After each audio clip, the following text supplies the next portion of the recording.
میرے صابر پاک کا جلال پوری دنیا کے اندر مشہور ہے۔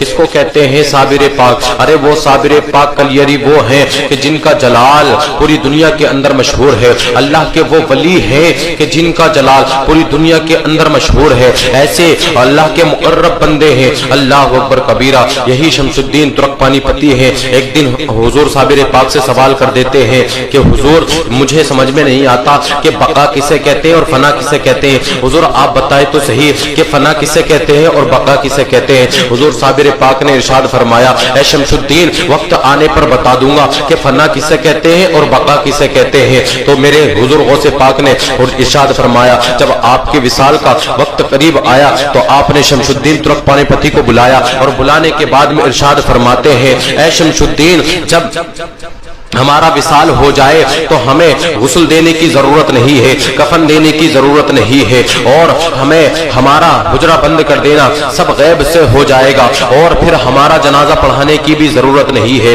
شمس الدین ترک پانی پتی کہتے ہیں حضور تو پھر نماز جنازہ آپ کی کون پڑھائے گا؟ آپ کی جنازے کی نماز پھر کون پڑھائے گا؟ حضور صابر پاک نے ارشاد فرمایا شمس الدین ایک گھوڑ سوار آئے گا اور وہ نماز جنازہ پڑھائے گا۔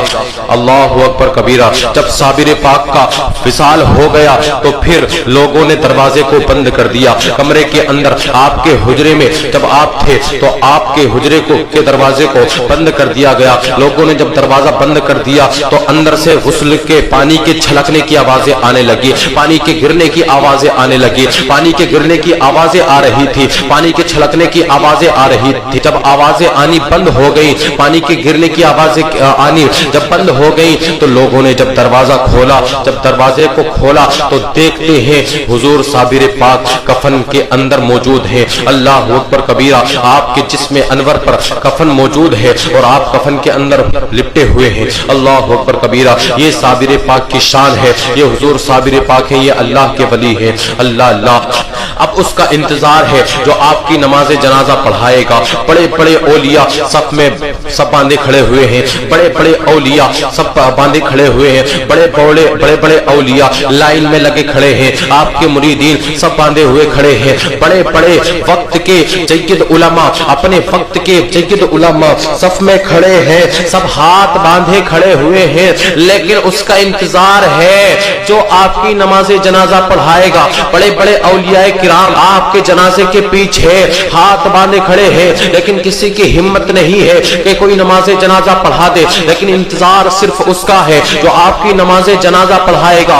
اللہ اللہ۔ جب ایک نظر اٹھائی تو دور تک گرد و غبار اڑتی ہوئی نظر آ رہی تھی، دھول اڑتی ہوئی نظر آ رہی تھی۔ جب دھول قریب میں آئی، گرد و غبار قریب میں آیا تو دیکھا کہ گھوڑے سے ایک سوار اترتا ہے اور اترنے کے بعد میں نماز جنازہ پڑھاتا ہے۔ نماز جنازہ پڑھانے کے بعد میں گھوڑے پر سوار ہوتا ہے، ہونے کے بعد میں پھر وہ جب اپنی سواری کو بڑھاتے ہیں، جیسے ہی آگے بڑھنے لگتے ہیں، جیسے ہی آگے بڑھتے ہیں، شمس الدین ترک پانی پتی پڑھ کر کے آگے بڑھ کر کے قدموں کو پکڑ لیتے ہیں، دامن کو پکڑ کر کے عرض کرنے لگتے ہیں حضور یہ تو بتائیے کہ آپ کون ہے؟ آپ نے جس کی نماز جنازہ پڑھائی ہے کہ آپ کو پتا ہے کہ یہ کون ہے؟ یہ اللہ کے وہ ولی ہے کہ جن کا جلال دنیا میں مشہور ہے۔ آپ نے جس کی نماز جنازہ پڑھائی ہے کہ آپ اس کے بارے میں جانتے ہیں، اور حضور آپ یہ بتائیے کہ آپ کون ہیں کہ جب کل کو میرے صابر پاک کی تاریخ لکھی جائے گی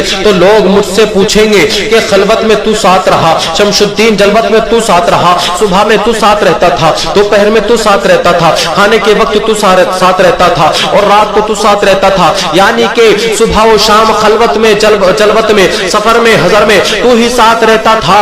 تو بتا ان کی تاریخ کیا ہے؟ ان کی نماز جنازہ کس نے پڑھائی تھی؟ میں نام کیا بتاؤں گا؟ جب ادیب اپنی کتابوں میں لکھیں گے تو میں نام کیا بتاؤں گا کس نے نماز جنازہ پڑھائی تھی؟ حضور آپ یہ تو بتائیں کہ آپ کا نام کیا ہے، یا پھر آپ اپنے چہرے سے پردے کو ہٹا دیں، نقاب کو ہٹا دیں، تاکہ میں پہچان لوں کہ نماز جنازہ کس نے پڑھائی ہے۔ اللہ اللہ۔ جب اتنا کہا تھا تو جب چہرے سے پردے کو ہٹایا گیا تو شمس الدین ترک پانی پتی کے قدموں کے نیچے سے زمین نکل جاتی ہے، زمین کھسک جاتی ہے، زمین ہٹ جاتی ہے، اور شمس الدین ترک پانی پتی کہتے ہیں